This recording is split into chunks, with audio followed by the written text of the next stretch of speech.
ఈ మహోత్సవ విషయంలో ఏ అంశం బోధించాలా అనే యొక్క ఆందోళన ప్రతి బోధనకి ఎలా కలుగుతూ ఉందో అలాగే నాకు కలిగిన సమయమందు ఒక సంఘటన జరిగి ఉన్నది.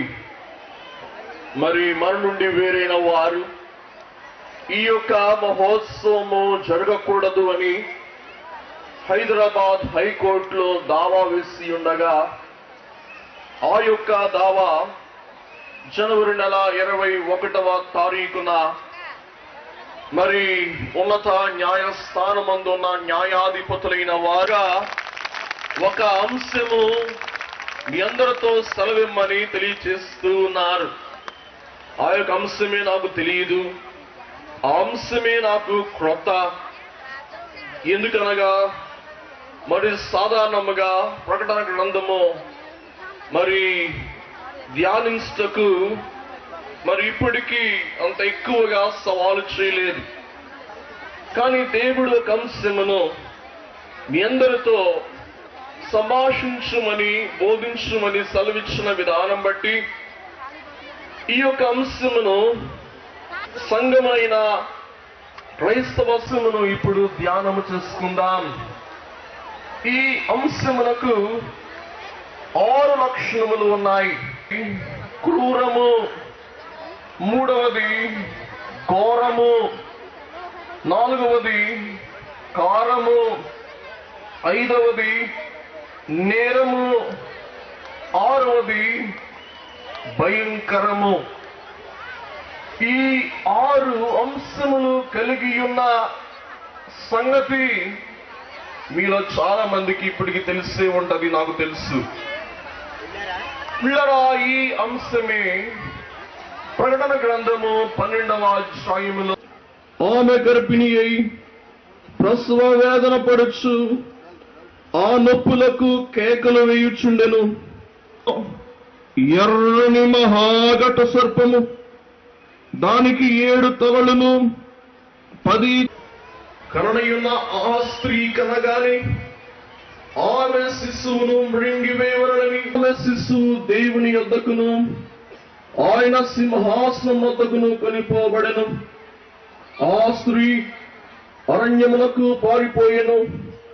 అచ్చట వారు 1260 దినములు ఆమెను పోషింపవలెనని రాయబడి ఉన్న ఈ సర్పము ఘట సర్పము అయ్యున్నట్లయితే బైబిలు మిషనును మృంగివేయవలెనని పొంచి ఉన్న సర్పము జట సర్పము. జా అంటే మీకు అర్థమై ఉంటుంది. కాబట్టి 2 సర్పాలు మీదట ఉంచుతాను.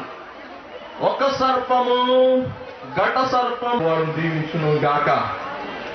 ప్రియమైన వారులారా, 12వ అధ్యాయం 1వ వచనం. అప్పుడు పరలోకమందు ఒక గొప్ప సూచన కనబడినదేదనగా సూర్యుని ధరించుకున్న ఒక స్త్రీ. ప్రియమైన వారులారా, దైవజనులు దేవదాసరి గారి వివరానుసారముగా నేను సాగి వెలుచున్నాను. ఎందుకనగా ఆ వివరము దాటి తొట్టిల్లి తిప్పలు పడే కంటే ఆ వివరములోనే సాగి పయనించుట సబబని నేను విశ్వసిస్తూ ఉన్నాను. చాలా ప్రాముఖ్య అధ్యాయము. ఈ అధ్యాయము చదివిన అంచెకాలే ఈ యొక్క మరి అధ్యాయములో యొక్క వధువు కొరకు ఆయత్తపరచు ఉన్న సంఘము అయ్యుంటూ ఉన్నది. ఈ యొక్క స్త్రీ క్రీస్తు యేసు ప్రభు యొక్క రాక కొరకు ఆయత్తపడి ఎదురు చూస్తూ ఉన్న స్త్రీగా మనం గ్రహిస్తూ ఉన్నాం.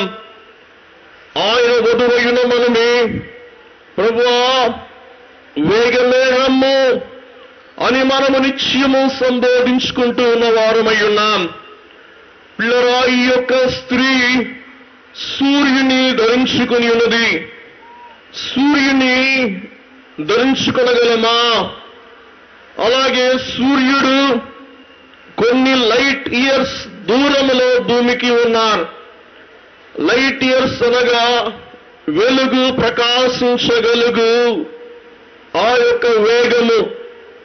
పిల్లరా, మరి సూర్యునికి మనం ఒక కాంతి వేస్తే, ఒక బ్యాటరీ లైట్ వేస్తే, ఈ వెలుగు, ఈ లైట్ సూర్యుని చేరుకోవాలంటే కొన్ని వందల సంవత్సరాలు పట్టుద్దంట. అంత దూరము భూమికి సూర్యునికి ఉంది. అలాగే సూర్యుడే గనక కొంచెము భూమికి సమీపిస్తే, మనకు తెలుసు అషు బుషు అంటూ ఉంటాం. కరెంట్ డిపార్ట్మెంట్ వారిని జ్ఞాపకం చేసుకుని వారిని దీవెనలతో ముంచెత్తుతాం. పిల్లరా, ఈ యొక్క సూర్యుని ధరించుకున్న స్త్రీ, సూర్యుడు ఎవరు? మలాకి గ్రంథము 4వ అధ్యాయము 2వ వచనంలో చూస్తే, నీతి సూర్యుడైన, నీతి భాస్కరుడైన యేసు క్రీస్తు ప్రభువు. ప్రియమైన వారులారా, యేసు క్రీస్తు ప్రభువే నీతితో ప్రకాశిస్తూ ఉన్నారు. యేసు క్రీస్తు ప్రభువే పరిశుద్ధతతో ఆయన విరజిల్లుచూ ఉన్నారు. ఆయన కలిగిన గొప్ప కళ నీతి. అందుచేత కీర్తన గ్రంథములో మనం చూస్తాం, దేవుడు తన పరిశుద్ధత తోడని ప్రమాణము చేస్తూ ఉన్నారు. దేవుడే గనక పరిశుద్ధత లేసమంతైనా పోగొట్టుకుంటే ఆయన పరిశుద్ధుడు కాల్చాలుడు అని మా తండ్రి గారు అక్కడ రాశారు. కాబట్టి దేవుడు నీతి గల సూర్యుడు. ఈ వధువు సంఘము ధరించిన నీతి గల సూర్యుడు. అలాగే పిల్లరా, ఈ సూర్యుడు ప్రకాశమానమైన తేజోమయ కాంతి గల ముఖము కలిగిన వారై ఉన్నారు. 1వ అధ్యాయం